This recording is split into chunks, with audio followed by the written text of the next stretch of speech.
दोस्तों नमस्कार, मैं राम सूरत। बहुत बड़ी खबर आ रही है कि मोदी शाह क्या इस्तीफा दे दिए या इस्तीफा देने वाले हैं। क्या बीजेपी सरकार गिर गई? क्या एक तरीके से बीजेपी सरकार गिरने वाली है? इस बात को लेकर के बहुत बड़ी खबर आ रही है। विशेष सूत्रों से खबर आ रही है कि एक तरीके से मोदी शाह अगर इस्तीफा दे दिए तब भी और नहीं दिए हैं तो क्या उनकी तारीख जो है तय कर दी गई है इस्तीफा देने की, और बीजेपी सरकार गिरने की भी क्या तारीख तय हो गई है। आज हम बहुत बड़ी खबर बताने जा रहे हैं कि अगला प्रधानमंत्री का नाम क्या चयन हो गया या चयन होने वाला है। इस बात को लेकर के अब आरएसएस प्रमुख मोहन भागवत पूरी तरीके से सक्रिय हो गए हैं और आप देख रहे हैं एक हफ्ते से मानसून सत्र जो है शुरू हुआ है, और जब से मानसून सत्र शुरू हुआ है तभी से बीजेपी सरकार के लिए और खासकर मोदी शाह के लिए मुश्किलें बढ़ गई हैं। और आप देख रहे हैं सदन में किस तरीके से मोदी शाह का इस्तीफा मांगा जा रहा है, और एक तरीके से ऑपरेशन सिंदूर को लेकर के बहुत बड़ा इस समय हमला विपक्ष की तरफ से मोदी सरकार पर हो रहा है। गृह मंत्री होने के नाते जो है अमित शाह का भी इस्तीफा विपक्ष मांग रहा है। अड़ गया है कि गृह मंत्री होने के नाते जो है अमित शाह को इस्तीफा देना चाहिए। और प्रधानमंत्री मोदी के द्वारा जो देश का अपमान किया गया, अपमान इस बात के लिए किया गया कि ट्रंप जो है अमेरिका के राष्ट्रपति हैं, उन्होंने अब तक 32 बार जो है इस बात को अंतर्राष्ट्रीय मंचों से कहते रहे कि हमने पाकिस्तान और भारत का सीज फायर रुकवाया। और आप कल्पना कीजिए इसी बात को लेकर के विपक्ष अड़ गया है कि मोदी को भी इस्तीफा देना चाहिए, अमित शाह को भी इस्तीफा देना चाहिए, दोनों लोगों को जिम्मेदारी लेनी चाहिए। और इसी बात को लेकर के मोहन भागवत जो आरएसएस प्रमुख हैं अब पूरी तरीके से सक्रिय हो गए हैं, और ऐसा लग रहा है कि अब इस्तीफा देने के अलावा मोदी शाह के पास कोई विकल्प नहीं है, और एक तरीके से बीजेपी सरकार गिरेगी और अगला प्रधानमंत्री अब कौन बनेगा ये भी एक तरीके से मोहन भागवत क्या तय कर लिए हैं या तय करने वाले हैं। और अगला प्रधानमंत्री कौन बनेगा और मोदी शाह के इस्तीफा देने की तारीख कौन सी होगी और कब बीजेपी सरकार गिर रही है, ये सारी बातें को आज हम आपको बताएंगे और खुलासा भी करेंगे कि मोहन भागवत का प्लान बहुत बड़ा विशेष सूत्रों से सामने आ रहा है कि इसी महीने में जो है मोदी शाह का इस्तीफा होगा और यह बीजेपी सरकार जाएगी। क्योंकि आप देख रहे हैं कि जब से मानसून सत्र शुरू हुआ है तब से बीजेपी की मुश्किलें बढ़ गई हैं और बीजेपी सरकार का ग्राफ बहुत ज्यादा नीचे गिरा है, क्योंकि ऑपरेशन सिंदूर को लेकर के विपक्ष के हमले को एक तरीके से बहुत बड़ी सफलता मिली है। तो आप समझ सकते हैं पूरा आज खुलासा करेंगे, पूरी सच्चाई आपको बताएंगे। लेकिन अगर आप चैनल पे पहली बार हैं तो चैनल को लाइक सब्सक्राइब जरूर कर लें, वीडियो में अंत तक बने रहें, पूरी बात आपके समझ में आ जाएगी। तो सबसे पहले आपको ये जानना बहुत जरूरी है कि मोहन भागवत इतना बड़ा प्लान कैसे बना दिया, क्योंकि मोहन भागवत के पहले से ही एक तरीके से ये प्लान बना हुआ था कि इसी महीने मतलब जुलाई अगस्त में ही जो है मोदी शाह का इस्तीफा होना चाहिए। और खासकर मोदी का इस्तीफा तो बहुत जरूरी हो गया है, क्योंकि उनके ग्राफ को लेकर के बहुत सारे सवाल खड़े हो रहे थे और उनकी लोकप्रियता को लेकर के बहुत सारे सवाल खड़े हो रहे थे। लेकिन मानसून सत्र जैसे ही शुरू हुआ तभी से जो है विपक्ष इतना हमलावर है, और आपने देखा भी है कि ऑपरेशन सिंदूर पर जिस तरीके से विपक्ष और सत्ता पक्ष में सहमति बनी, मतलब चर्चा का को लेकर के, और दोनों सदनों में चर्चा भी हुई, लेकिन दोनों सदनों में चर्चा को लेकर के किस तरीके से जो है सत्ता पक्ष एकदम बैकफुट पर चला गया। मतलब मोदी शाह की एक तरीके से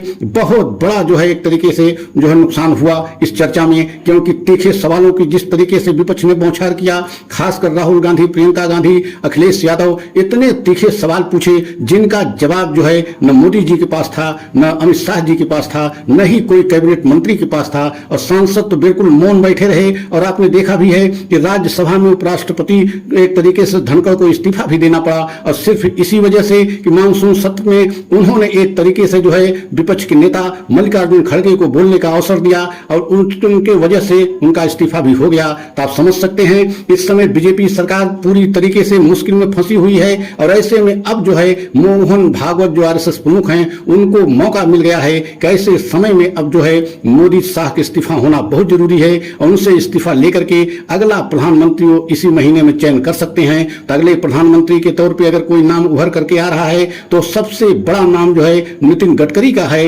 नितिन गडकरी को लेकर के विशेष सूत्रों से खबरें आ रही हैं कि नितिन गडकरी सबसे बड़े भरोसेमंद और सबसे खास माने जाते हैं मोहन भागवत को, और ऐसे में ये लग रहा है कि नितिन गडकरी अगले प्रधानमंत्री के रूप में आरएसएस की पसंद हो सकते हैं। और ये आपको मालूम होना चाहिए कि आरएसएस जिसे चाहेगा उसी को प्रधानमंत्री बनाएगा। अगर आरएसएस नहीं चाहेगा तो मोदी सरकार नहीं रहेगी, आरएसएस नहीं चाहेगा तो एक तरीके से मोदी प्रधानमंत्री नहीं रहेंगे। आप जानते भी हैं कि आरएसएस की संगठन इतना बड़ा हो गया है कि पूरे देश में हर गांव मोहल्ले में एक तरीके से आरएसएस का संगठन चल रहा है। और यही कारण है कि इस समय आरएसएस नहीं चाह रहा है कि मोदी की सरकार रहे या मोदी प्रधानमंत्री रहें, क्योंकि अब जो है आरएसएस पूरी तरीके से मन बना लिया है कि मोहन भागवत ने स्पष्ट कह भी दिया है और कई बार उन्होंने संदेश भी दे दिया है कि मोदी जी को इस्तीफा देना चाहिए, क्योंकि 17 सितंबर को मोदी जी की उम्र 75 वर्ष होने वाली है और 75 साल की उम्र का एक तरीके से नियम जो है कानून मोदी जी बीजेपी में बनाए थे कि जिनकी उम्र 75 साल हो जाए उसे इस्तीफा दे करके एक तरीके से राजनीति से संन्यास ले लेना चाहिए। अब वही फार्मूला, वही नियम मोदी जी के लिए एक तरीके से गले की फांस बन गया है और खासकर मोहन भागवत अब उसी का हवाला देकर के बार बार एक तरीके से मोदी जी को इस बात को कहना चाह रहे हैं, बताना चाह रहे हैं कि समय से पहले आप इस्तीफा दे दें, अन्यथा हमें कोई बड़ा कदम उठाना पड़ेगा। क्योंकि आप जानते हैं कि बीजेपी के आधे से ज्यादा बड़े बड़े कैबिनेट स्तर के मंत्री या सांसदों की संख्या भी देखी जाए तो आधे से ज्यादा जो है आरएसएस से जुड़े हुए हैं, मोहन भागवत से जुड़े हुए हैं। तो आप समझ सकते हैं कि अगर बीजेपी की आधी से ज्यादा पार्टी एक तरीके से मोहन भागवत के सारे पे काम करेगी तो मोदी जी को हटना एकदम बिल्कुल जो है पड़ेगा। क्योंकि ये तय है कि अगर आरएसएस प्रमुख नहीं चाहेंगे और आरएसएस संगठन नहीं चाहेगा तो मोदी जी जो है सत्ता में नहीं बने रह पाएंगे। और यही कारण है कि इस समय पूरे देश में जो है मोदी जी के ग्राफ बहुत ज्यादा गिरा है। खासकर अमेरिकी राष्ट्रपति ट्रंप को लेकर के विपक्ष पूरे देश में जन जन तक पहुंचाने में सफल रहा इस बात को कि मोदी जी जो है राष्ट्रपति ट्रंप के इशारे पर सीज फायर किया। अन्यथा हमारे देश के नौजवानों ने, हमारे देश के एक तरीके से सेना ने पूरी तरीके से जो है पाकिस्तान को बैकफुट पर पहुंचा दिया था। और यही मौका था जब पीओके भी हासिल कर सकता था, लेकिन जो है प्रधानमंत्री मोदी जी जो है अमेरिका के दबाव में आकर के अपने दोस्त ट्रंप के कहने पर जो है सीज फायर किया। और आज तक जो है प्रधानमंत्री मोदी जी ने इस बात का खंडन नहीं किया कि नहीं अमेरिका के राष्ट्रपति झूठ बोल रहे हैं, उनके कहने पे हमने जो है सीज फायर नहीं किया। राहुल गांधी तो सदन में एकदम चैलेंज कर दिया कि अगर प्रधानमंत्री मोदी सदन में इस बात को कहें कि अमेरिका के राष्ट्रपति झूठ बोल रहे हैं, उनके इशारे पर मैंने, उनके कहने पर मैंने सीज फायर नहीं किया। उनका नाम लेने से प्रधानमंत्री मोदी जी क्यों डर रहे हैं? इसका मतलब है कोई और बड़ा रहस्य है, कोई और बड़ा राज है जो अमेरिका के राष्ट्रपति खोल देंगे। इसीलिए जो है मोदी जी अमेरिका के राष्ट्रपति का नाम लेने से डर रहे हैं। तो आप समझ सकते हैं इस समय बीजेपी एकदम बैकफुट पर चली गई है। और खासकर राहुल गांधी, प्रियंका गांधी के हमले से और ऐसे तीखे तीखे सवाल जो है लोकसभा में और राज्यसभा में पूछे गए, जिनके जवाब जो है न मोदी जी के पास थे और न ही एक तरीके से अमित शाह जी के पास थे। और पूरा देश इस समय चाह रहा है कि अमित शाह जो है गृह मंत्री होने के नाते ऑपरेशन सिंदूर को लेकर के और खासकर पहलगांव हमले को लेकर के इस्तीफा उनको देना चाहिए। तो आप समझ सकते हैं कि इस समय देश में एक बहुत बड़ा राजनीति में उथल पुथल मचा हुआ है। तो क्या अब मोदी सरकार जाएगी और मोदी शाह को इस्तीफा इसी महीने में होगा? और विशेष सूत्रों से खबर ये आ रही है कि आरएसएस प्रमुख की भी यही मंशा है कि मोदी साहब इस्तीफा दें। तो अगर हमारा यह वीडियो आपको अच्छा लगा हो तो लाइक सब्सक्राइब करें, कमेंट के द्वारा अपनी राय हमें अवश्य दें। अगला वीडियो पुनः लेकर के आएंगे। जय हिंद, जय भारत।